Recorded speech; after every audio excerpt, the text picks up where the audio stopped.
दोस्तों, आज की हमारी कहानी एक ऐसे आदमी के बारे में है जो अब तक 14 जेलों से भाग चुका है, लेकिन एक बार उसे ऐसी जेल में डाल दिया जाता है जहां से निकल पाना लगभग नामुमकिन है।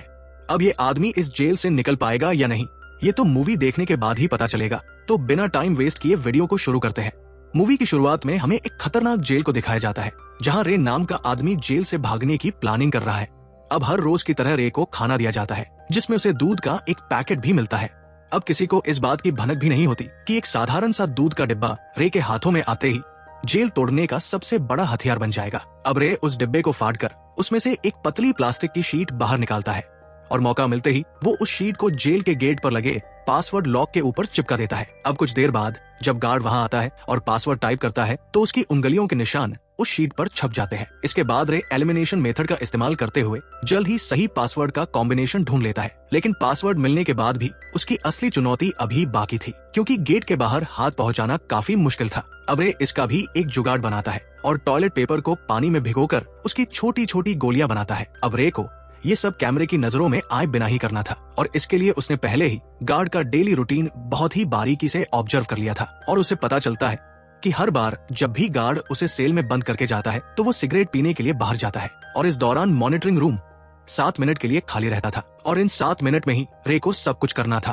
अब जेल से भागने के लिए वो जेल की कमजोर जगह भी ढूंढ लेता है जो जेल के पास में ही मौजूद फायर स्टेशन होता है और इसी जगह से ही उसे भागने में आसानी होगी। अब कई दिनों की मेहनत के बाद वो अपने प्लान को एग्जीक्यूट करता है और इसके लिए वो एक कैदी पर हमला करके उसे घायल कर देता है। अब जैसा उसने सोचा था वैसा ही होता है। गार्ड्स उसे सजा के तौर पर ब्लैक सेल में डाल देते हैं। अब जब गार्ड उसे खाना देने आता है तो रे चुपके से टॉयलेट पेपर की गोली छोटी खिड़की के ताले में डाल देता है, जिसकी वजह से वो आसानी से खुल जाती है। इसके बाद वो पासवर्ड डालकर सेल से बाहर आ जाता है। इसके बाद वो मॉनिटरिंग सिस्टम को हैक करके सीसीटीवी फुटेज को कुछ मिनट पीछे कर देता है ताकि गार्ड्स को उसके बारे में कुछ पता न चल सके। इसके बाद वो फायर स्टेशन से जुड़ी वेंटिलेशन पाइपलाइन से रेंगता हुआ बाहर निकल जाता है। अब बाहर पहले से ही उसकी साथी तैयार थी जो एक कार में विस्फोट कर देती है, जिसकी वजह से फायर अलार्म बज जाता है। अब गार्ड सबसे पहले सीसीटीवी फुटेज चेक करते हैं तो उन्हें सब कुछ नॉर्मल दिखता है, यहाँ तक कि रे भी सीसीटीवी फुटेज में नजर आता है। वहीं इसी मौके का फायदा उठाकर रे फायर स्टेशन में आ जाता है और जल्दी से एक फायर फाइटर की यूनिफॉर्म चुराकर पहन लेता है। इसके बाद वो फायर ट्रक के नीचे छुप जाता है और ट्रक के साथ ही घटना स्थल तक पहुंच जाता है। इसके बाद वो अपनी साथी की गाड़ी में बैठकर वहां से भाग जाता है और इस तरह वो एक बार फिर से बिना पकड़े ही जेल से भाग जाता है। अब हमें पता चलता है कि रे कोई क्रिमिनल नहीं है, बल्कि उसका असली काम ही जेलों की सिक्योरिटी सिस्टम को टेस्ट करना है। असल में वो एक सिक्योरिटी कंपनी का ओनर है और जेल की सिक्योरिटी चेक करने के लिए ही वो नकली क्रिमिनल बनकर जेल में जाता है और अपनी काबिलियत के दम पर बाहर आता है और सबको ये प्रूव करता है कि जेल की सिक्योरिटी सिस्टम में सुधार की जरूरत है या नहीं। अब वो फोन बूथ पर जाता है और किसी को कॉल करके कहता है कि इट्स शो टाइम और उसके ऐसा कहते ही कुछ देर में पुलिस वहां आ जाती है और उसे दोबारा से पकड़ लिया जाता है। पर तभी उसका दोस्त रोस्टर वहां आ जाता है। अब वो वार्डन को बताता है कि हम लोग एक इंडिपेंडेंट कंपनी के मालिक हैं जिसे गवर्नमेंट ने काम पर रखा हुआ है और हम सरकार के कहने पर ही सबसे हाई सिक्योरिटी वाली जेल को टेस्ट करने के लिए नकली कैदी बनकर जेल में जाते हैं और जेल से भागकर ये प्रूव करते हैं कि जेल के सिक्योरिटी सिस्टम में कितने बदलाव की जरूरत है। अब वार्डन रे से पूछता है कि इतनी सिक्योरिटी के बाद भी तुम इस जेल से कैसे भागे। इस पर रे बताता है कि जेल से भागने के लिए 3 चीजें इंपॉर्टेंट होती है। पहला, जेल का ले आउट रूटीन, दूसरा बाहर निकलने का सबसे आसान रास्ता और तीसरा बाहर वाले की मदद। इसके बाद वो बताता है कि वो अब तक 14 जेलों से भाग चुका है और इस बार भी उसने जेल से भागने से पहले जेल का नक्शा अपने दिमाग में बिठा लिया था। इसके बाद सभी गार्ड्स के डेली रूटीन को स्टडी किया, फिर वहां मौजूद कैदियों से फाइट की, जिस वजह से उसे ब्लैक सेल में डाला गया। अब क्योंकि उस जेल में गार्ड्स की कमी थी, इस वजह से वहां से निकलने में उसे और भी आसानी हुई। इसके बाद वो आगे बताता है कि इस जेल का फायर स्टेशन ही इस जेल का सबसे कमजोर रास्ता है, इसलिए उस जगह पर सुधार करने की जरूरत है। अब रे की बातें सुनने के बाद वार्डन उसे घूरने लगता है, क्योंकि जेल से भागकर उसने कहीं ना कहीं वार्डन की काबिलियत को भी चुनौती दी थी। अब क्योंकि रे कोई क्रिमिनल नहीं है, इसलिए उसे छोड़ दिया जाता है। इसके बाद वो अपनी दोस्त मैडी के साथ वहां से आ जाता है। अब कुछ दिनों बाद सीआईए की ऑफिसर जेसिका उससे मिलने आती है, जो रे के लिए एक और मिशन लेकर आई थी। अब वो रे को बताती है कि सीआईए ने एक नई जेल बनाई है जिसकी लोकेशन ना तो रे को बताई जाएगी और ना ही उसकी टीम को, और अगर तुम उस जेल से भाग जाते हो तो तुम्हें इस बार 2 मिलियन की जगह पूरे 5 मिलियन दिए जाएंगे। अब मैडी इस मिशन को करने से मना कर देती है, क्योंकि वो लोग बिना जेल की लोकेशन जाने मिशन को अंजाम नहीं देते, पर रे इस काम के लिए मान जाता है। अब जेसिका रे को एक खतरनाक आतंकवादी की फेक आइडेंटिटी देती है और उससे कहती है कि जब तुम जेल के अंदर जाओगे तो तुम्हारी मुलाकात वार्डन मार्श से होगी, जिससे तुम जब भी चाहो मदद मांग सकते हो। इसके बाद जेसिका उसे एक इवैक्यूएशन कोड भी देती है, ताकि अगर वो मिशन छोड़ना चाहे तो वार्डन को वो कोड बताकर वहां से कभी भी निकल सकता है। अब सारी बातें जानने के बाद वो लोग इस मिशन की तैयारी करने लगते हैं। अब क्योंकि इस बार उन लोगों के पास जेल की लोकेशन नहीं थी, इसलिए वो लोग रे के अंदर ही एक ट्रांसमीटर फिट कर देते हैं ताकि वो लोग उसकी लोकेशन जान सके। अब कुछ दिन बाद कुछ लोग रे का किडनैप कर लेते हैं और इंजेक्शन देकर उसे बेहोश कर देते हैं। इसके बाद वो लोग रे की बॉडी को स्कैन करते हैं और उन्हें उस ट्रांसमीटर के बारे में पता चल जाता है, इसलिए वो लोग उस ट्रांसमीटर को रे की बॉडी से निकाल देते हैं। वही रे के दोस्त जब रे को लोकेट नहीं कर पाते तो वो रे के लिए परेशान होने लगते हैं। वही रे को जब होश आता है तो वो एक जेल में होता है, पर ये जेल बाकी जेलों से काफी अलग होती है। जहाँ सब जेलों में दीवार होती है तो वही इस जेल को शीशे से बनाया गया था। यहाँ तक कि इस जेल के गार्ड्स अपने फेस को काले मास्क से कवर करके रखते हैं ताकि उनकी पहचान छुपी रहे। अब जेल पर नजर मारने के बाद रे समझ जाता है कि वो इस जेल से आसानी से नहीं भाग सकता। अब उसे जेल के वार्डन से मिलवाया जाता है, जिसका नाम टेरी होता है। अब ये नाम सुनकर रे परेशान हो जाता है, क्योंकि जेसिका ने उसे बताया था कि इस जेल के वार्डन का नाम मार्श है। अब वो वार्डन से कहता है कि मुझे वार्डन मार्श से मिलना है, साथ ही वो अपना कोड भी बताता है। पर रे के बातें सुनने के बाद वार्डन को कुछ समझ नहीं आता, इसलिए वो कहता है यहाँ कोई भी मार्श नाम का वार्डन नहीं है, और क्या यहाँ कोई गेम चल रहा है जो तुम मुझे अपना कोड बता रहे हो। अब वार्डन की बातें सुनने के बाद रे का दिमाग चकरा जाता है। उसे समझ नहीं आता कि वो कहाँ आकर फंस गया है। अब उसे वापस उसकी सेल में भेज दिया जाता है और कुछ देर बाद जब सभी कैदियों को ब्रेक के लिए बाहर निकाला जाता है तो टेरी जेल के माइक से रे को उसके आइडेंटिटी वाले एंथनी नाम से बुलाता है, जिससे जेल के सभी कैदियों को ये पता चल जाता है कि रे एक टेररिस्ट है। अब रे देखता है गार्ड कुछ कैदियों को बेरहमी से पीट रहे हैं, जिसे देखकर रे समझ जाता है कि ये जेल पहली जेलों से ज्यादा खतरनाक है। तभी इस जेल के कुछ खतरनाक कैदी रे के पास आते हैं और रे को डराने की कोशिश करते हैं, पर रे अपनी फाइटिंग स्किल से कुछ ही देर में उनके लीडर को धूल चटा देता है। अब इससे पहले वो बाकी कैदियों को मार पाता, तभी एमिल नाम का एक और कैदी वहां आ जाता है और वो उन सबसे पीछे हटने के लिए कहता है। इसके बाद एमिल रे से दोस्ती करने की कोशिश करता है और उसे बताता है कि वो पहले विक्टर नाम के एक ताकतवर आदमी के लिए काम करता था, जो अमीरों के पैसे लूटकर गरीबों में बांट देता था, और विक्टर का पता लगाने के लिए ही एमिल को यहाँ कैद कर रखा है। पर एमिल ने आज तक उन्हें विक्टर के बारे में कुछ नहीं बताया। अब रे को एमिल की कहानी में कोई दिलचस्पी नहीं होती, इसलिए वो बिना कुछ कहे वहाँ से चला जाता है। अब एमिल रे से दोस्ती करने में इतनी दिलचस्पी क्यों ले रहा है, ये हमें आगे पता चलेगा। वहीं हम वार्डन टेरी को देखते हैं, जिसके पास वही बुक थी जो रे ने अपने जेल से भागने के एक्सपीरियंस के ऊपर लिखी थी। अब रे हमेशा की तरह जेल के कैदियों को और गार्ड्स को बड़े ध्यान से देखता है।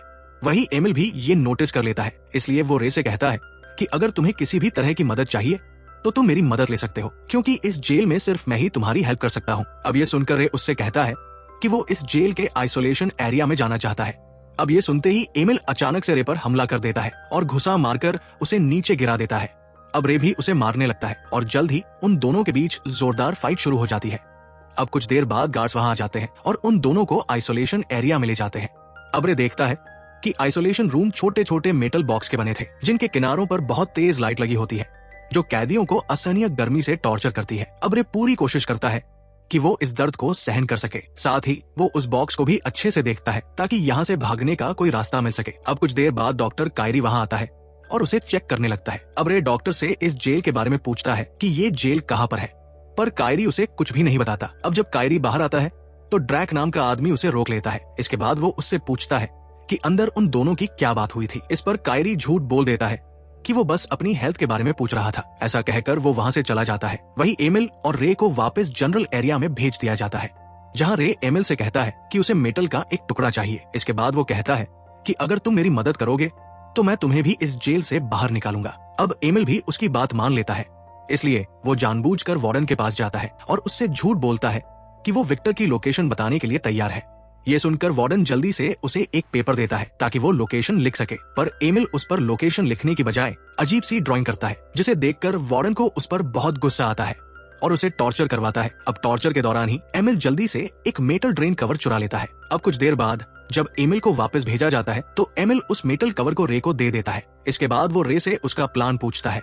अब क्योंकि रे को भी उस पर भरोसा हो गया था, इसलिए वो उसे अपनी असली पहचान बताता है कि वो कोई मुजरिम नहीं है, बल्कि उसका पेशा जेलों से भागना है, और इससे पहले भी वो कई जेलों से भाग चुका है और इस बार भी उसे इस जेल से भागने के लिए हायर किया गया था। पर जेल में आने के बाद उसे पता चला कि यहाँ वैसा कुछ नहीं है जैसा उसे बताया गया था, यानी कि रे को जानबूझकर इस जेल में भेजा गया है अब रे एमिल को बताता है कि ये जेल अंडरग्राउंड है क्योंकि इसका कंस्ट्रक्शन वर्टिकल है। इस जेल को समुद्र के किनारे पर बनाया गया है क्योंकि यहाँ की हवा में नमी है और नमी के कारण ही जेल के वोल्ट जंग खा चुके हैं। अब वो आगे बताता है कि हीट बॉक्स के जरिए ही इस जेल से निकला जा सकता है। अब वो आगे बताता है कि टूथपेस्ट को मेटल पर लगाकर हीट बॉक्स की लाइट्स को उन बोल्ट पर डालेंगे तो लाइट की एनर्जी उन बोल्ट को ढीला कर देगी। फिर मैं वहां से बाहर निकलकर इस जेल की लोकेशन का पता लगा सकूंगा, लेकिन इसी बीच तुम्हें वार्डन का ध्यान भटकाना होगा ताकि मैं ये सब कर सकूं। अब रे की बात सुनने के बाद एमिल कहता है कि मुझे क्या करना होगा। इस पर रे उसे वापस उस हीट बॉक्स में जाने के लिए कहता है। अब एमिल जानबूझकर जावेद नाम के एक कैदी से झगड़ा करता है। रे भी इस फाइट में शामिल हो जाता है और जल्द ही उन तीनों को आइसोलेशन बॉक्स में डाल दिया जाता है। अब रे जल्दी से अपना काम शुरू कर देता है। वही एमिल सभी गार्ड्स का ध्यान अपनी तरफ खींचता है। अब रे बोल्ट को खोलने में कामयाब हो जाता है। इसके बाद वो कैमरे को टिश्यू से ढकता है और हेड से नीचे उतरता है और कुछ देर में ही बाहर आ जाता है, जहां जाकर उसे पता चलता है कि ये जेल समुद्र के बीचों बीच एक बहुत बड़े कार्गो शिप के अंदर है। ये देखकर तो रे का दिमाग सुन पड़ जाता है क्योंकि यहाँ से भागना लगभग नामुमकिन है। चारों तरफ बस पानी ही पानी है। इसी बीच उसकी नजर गार्ड्स पर पड़ती है, जिन्हें देखकर वो जल्दी से वापस चला जाता है। लेकिन वापस आते समय गलती से उससे एक पानी की पाइप टूट जाती है, जिसकी वजह से सभी आइसोलेशन बॉक्स में पानी भरने लगता है और इमरजेंसी अलार्म बजते ही गार्ड्स सभी कैदियों को आइसोलेशन बॉक्स से बाहर निकालते हैं। वही रे भी सही समय पर वापस आ जाता है और जल्दी से बोल्ट को लगा देता है, पर कुछ बोल्ट रह जाते हैं। इसके बाद वो जाने से पहले कैमरे से उस टिश्यू को हटा देता है। अब जब वार्डन गार्ड से पूछता है कि पानी अंदर कहाँ से आया, तो गार्ड उसे बताता है कि बॉक्स नंबर 2 से पानी अंदर आया। अब जब वो उस बॉक्स को देखने के लिए जाता है तो वहाँ बोल्ट को देखकर कहता है कि ये बोल्ट कैसे खुल गए। इस पर गार्ड कहता है कि शायद पानी के बहाव से ये खुल गए होंगे। अब वार्डन उसकी बात मान लेता है। वही दूसरी तरफ रे की पूरी टीम उसके लिए परेशान होती है, पर उन लोगों को अभी तक भी रे के बारे में कोई जानकारी नहीं मिली थी। वही जेल के अंदर रे और एमिल अच्छे दोस्त बन गए थे। एमिल उससे पूछता है कि तुमने जेल से भागने का प्रोफेशन ही क्यों चुना। इस पर रे बताता है कि वो पहले लॉयर हुआ करता था, पर एक बार उसने किसी क्रिमिनल को सजा दिलवाकर जेल भिजवा दिया था, जिसके बाद वो क्रिमिनल जेल से भाग गया और बाहर आते ही उसने मेरी पूरी फैमिली को जान से मार दिया। और तब से ही मैंने ये फैसला किया कि मैं खतरनाक क्रिमिनल वाली जेलों से भागकर जेल के वीक पॉइंट को सरकार को बताऊंगा, ताकि वो जेल की सिक्योरिटी को और एडवांस बना सके और फिर कभी कोई क्रिमिनल जेल से ना भाग सके। अब ये सुनने के बाद एमिल उससे कहता है, तो क्या तुम इस जेल से भागने में कामयाब हो पाओगे या नहीं। इस पर रे कहता है कि इस जेल से भागना आसान नहीं है, पर मैं अपनी आखिरी सांस तक कोशिश करता रहूंगा। वही वार्डन को रे पर शक होने लगता है, इसलिए वो रे को काफी टॉर्चर करवाता है, जिस वजह से उसकी हालत काफी नाजुक हो जाती है। अब डॉक्टर उसे चेक करने के लिए आता है और रे फिर से डॉक्टर से बात करने की कोशिश करता है, पर इस बार भी डॉक्टर उससे कोई बात नहीं करता, पर इस बार वो डॉक्टर की कुछ चीजें चुरा लेता है। इसके बाद वो डॉक्टर को उसकी कसम याद दिलाता है जो हर डॉक्टर लेता है, पर बेचारा डॉक्टर चाहकर भी उसकी मदद नहीं करता। अब वो बाहर आ जाता है। इसके बाद वो पेन और चश्मे की मदद से एक ऐसा डिवाइस बना लेता है जिससे लोकेशन का पता लगाया जा सके, पर यह काम बस खुले आसमान में करना ही मुमकिन था। अब वो कहता है कि इस प्लान में हमें जावेद की मदद लेनी पड़ेगी, इसलिए तुम इस डिवाइस को जावेद को पकड़ा देना, क्योंकि इन लोगों को उस पर शक भी नहीं होगा। अब ये कहकर रे उस डिवाइस को टेबल के नीचे से एमिल को पकड़ा देता है, पर वार्डन को रे पर शक हो जाता है, इसलिए गार्ड वहाँ आ जाते हैं और उसे वार्डन के पास लेकर चले जाते हैं। अब वार्डन उससे कहता है कि मैं जानता हूँ तुम कोई क्रिमिनल नहीं हो और मुझे तुम्हारे बारे में सब कुछ पता है, और ये जेल भी मैंने तुम्हारी बुक को पढ़ने के बाद ही इतनी एडवांस बनाई है। अब ये सुनकर रे कहता है कि जब तुम्हें मेरी सच्चाई पता है तो तुम मुझे छोड़ क्यों नहीं देते। इस पर वार्डन कहता है कि तुम्हें यहाँ रखने के हमें अच्छे खासे पैसे मिल रहे हैं। अब रे उससे कहता है कि अगर तुम मुझे इस जेल से रिहा कर दोगे तो मैं तुम्हें विक्टर का पता बता दूंगा, क्योंकि इस जेल में सिर्फ मैं ही एमिल के सबसे करीब हूँ और एमिल ने मुझे अपने बारे में सब कुछ बताया हुआ है। अब जब वार्डन ये बात सुनता है तो वो रे के प्रपोजल को एक्सेप्ट कर लेता है, क्योंकि रे को जेल में रखने से ज्यादा जरूरी उसके लिए विक्टर को पकड़ना है। वही एमिल भी जावेद को अपनी टीम में शामिल कर लेता है और उसे वो डिवाइस पकड़ा देता है। अब जावेद वार्डन के पास जाता है और उसे बताता है कि एमिल और रे यहाँ से भागने की तैयारी कर रहे हैं। अब वार्डन उससे उनका प्लान पूछता है, पर जावेद कहता है कि वो एक ही शर्त पर उनका प्लान बताएगा, अगर वो उसे एक बार खुले आसमान में नमाज पढ़ने दे तो वो प्लान बता देगा। अब वार्डन उसकी शर्त मान लेता है और नमाज पढ़ने के लिए ऊपर भेज दिया जाता है, और मौके का फायदा उठाकर जावेद उस डिवाइस की मदद से एक निशान बना देता है। इसके बाद जब वो पेपर रे के पास आता है तो उसे पता चलता है कि वो लोग मोरक्को के आसपास है।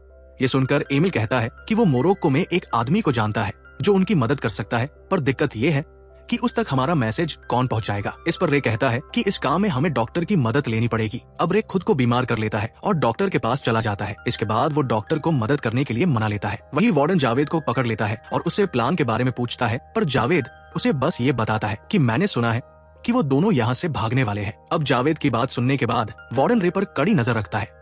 तभी वो देखता है कि रे अपनी सेल की दीवार में टैप टैप कर रहा है। ये देखकर वो जल्दी से रे की बुक खोलता है जिसमें रे ने टैप कोड की एक टेबल बनाई हुई थी। अब वार्डन रे के टैप कोड को डिकोड कर लेता है और उसे पता चल जाता है कि कल सेल सी में लड़ाई होने वाली है और वो लोग इसी सेल से भागने की तैयारी करेंगे, इसलिए वो वहाँ की सिक्योरिटी को टाइट कर देता है। वहीं हम डॉक्टर को देखते हैं जो एमिल के दोस्त को उस जगह की लोकेशन और टाइम की डिटेल भेज देता है। अब अगले दिन वो लोग झगड़ा शुरू कर देते हैं, पर झगड़ा सेल सी में नहीं बल्कि सेल में होता है और ये सब भी उनकी ही प्लानिंग होती है। अब झगड़े के बीच ही एमिल, जावेद और रे वहाँ से भाग जाते हैं, पर इससे पहले वो लोग बाहर जा पाते, बाहर निकलने के सारे रास्तों को बंद कर दिया जाता है। वही रे सभी कैमरों को खराब कर देता है, पर इसी बीच गार्ड वहाँ आ जाते हैं और उन लोगों पर फायरिंग शुरू कर देते हैं और एक गोली जावेद को भी लग जाती है। अब रे कहता है कि मैंने तो सभी कैमरे खराब कर दिए हैं, फिर भी इन लोगों को हमारी लोकेशन का पता कैसे चल गया। तभी वो मोशन डिटेक्टर को देखता है और अब वो उसे भी खराब कर देता है, जिस वजह से वार्डन अब उन्हें डिटेक्ट नहीं कर पाता, इसलिए वो खुद ही उन्हें ढूंढने के लिए निकल जाता है। अब एमिल जावेद को वहाँ से ले जाने लगता है, पर जावेद कहता है कि तुम लोग यहाँ से भाग जाओ, मैं तो वैसे भी कुछ देर में मरने वाला हूँ, तुम लोग यहाँ से निकलने का रास्ता ढूंढो, तब तक इन लोगों को मैं संभालता हूँ। अब वो दोनों वहाँ से भाग जाते हैं। वही जावेद उन गार्ड का अकेले ही सामना करता है, पर इसी बीच कई गोलियां उसको लग जाती है और वो मारा जाता है। वही रे भी कंट्रोल रूम में आ जाता है और दरवाजों को खोल देता है। मौका पाते ही एमिल बाहर आ जाता है। अब बाहर पहले से एक हेलीकॉप्टर उन दोनों का वेट कर रहा होता है। एमिल जल्दी से उस हेलीकॉप्टर में बैठ जाता है और शिप पर मौजूद गार्ड को मारने लगता है और रे का इंतजार करने लगता है। वही रे अंदर ही फंस जाता है और खुद को एक पानी के टैंक में बंद कर लेता है। असल में उसने पहले ही वाटर एग्जॉस्ट ऑन कर दिया था, जिसकी वजह से जैसे ही शिप का इंजन ऑन होगा तो टैंक का सारा पानी तेजी के साथ फ्लश हो जाएगा और समुद्र के पानी में मिल जाएगा। अब वार्डन भी उसे ढूंढता रहता है, पर उसे रे कहीं दिखाई नहीं देता है। वही कुछ देर बाद इंजन ऑन होने की वजह से टैंक का पानी फ्लश हो जाता है और पानी के साथ रे भी फ्लश हो जाता है। इसके बाद वो रे को मदद के लिए बुलाता है। रे को देखकर एमिल काफी खुश होता है। अब रे सीढ़ी की मदद से ऊपर आने लगता है, पर इसी बीच वार्डन गार्ड के साथ वहां आ जाता है और उन लोगों पर फायरिंग शुरू कर देते हैं। अब इसी बीच एक गोली एमिल को लगती है और वो घायल हो जाता है। अब ये देखकर रे ऑयल टैंक को शूट करता है, जिसकी वजह से वहां एक जोरदार धमाका होता है और सब लोग मारे जाते हैं। अब वो लोग वहां से निकल जाते हैं और जल्द ही एक सेफ जगह पर आ जाते हैं। अब कुछ देर बाद जेसिका वहां आती है और अब रे को पता चलता है कि जेसिका कोई सीआई एजेंट नहीं है, बल्कि वो तो एमिल की बेटी है और अपने पिता को ही जेल से बाहर निकालने के लिए उसने ये सारा प्लान बनाया था, क्योंकि वो जानती थी कि सिर्फ वो ही उसके पिता को जेल से निकाल सकता है और इसलिए उसने रे को नकली आइडेंटिटी भी दी, ताकि जब एमिल उसका नाम सुने तो उसके साथ दोस्ती करे। और यही वजह है कि शुरुआत में एमिल रे के साथ दोस्ती करना चाहता था, पर क्योंकि रे इस पूरे प्लान से अनजान था, इसलिए उसने एमिल को ज्यादा भाव नहीं दिया था। अब एमिल बताता है कि मैं ही विक्टर हूँ और जो नाम तुम्हें दिया गया था वो मेरा एक कोड वर्ड नाम है। अब सारी बात सुनने के बाद रे भी एमिल के साथ दोस्ती कर लेता है, क्योंकि एमिल बुरा इंसान नहीं है, बल्कि वो तो बस अमीर लोगों को लूटता है। अब रे वापस आ जाता है। रे को देखकर सब लोग काफी खुश होते हैं। अब मैडी उसे बताती है कि रोस्टर ने हमारे साथ गद्दारी की है और वो ही वार्डन को तुम्हें जेल में रखने के पैसे दिया करता था, ताकि तुम कभी भी जेल से वापस ना आ पाओ। अब ये सुनकर रे को उस पर काफी गुस्सा आता है, इसलिए वो लोग रोस्टर को पकड़ लेते हैं और उसे एक गाड़ी में बंद कर देते हैं। अब जब रोस्टर होश में आता है तो उसकी कार एक कंटेनर में होती है जो समंदर के बीचों बीच होती है और रे उसे भी वही सजा देता है जो रोस्टर उसे देना चाहता था। और इसी के साथ ही हमारी ये मूवी यहीं पर खत्म हो जाती है। उम्मीद है दोस्तों आपको ये मूवी पसंद आई होगी। मिलते हैं अगली वीडियो में। राधे राधे।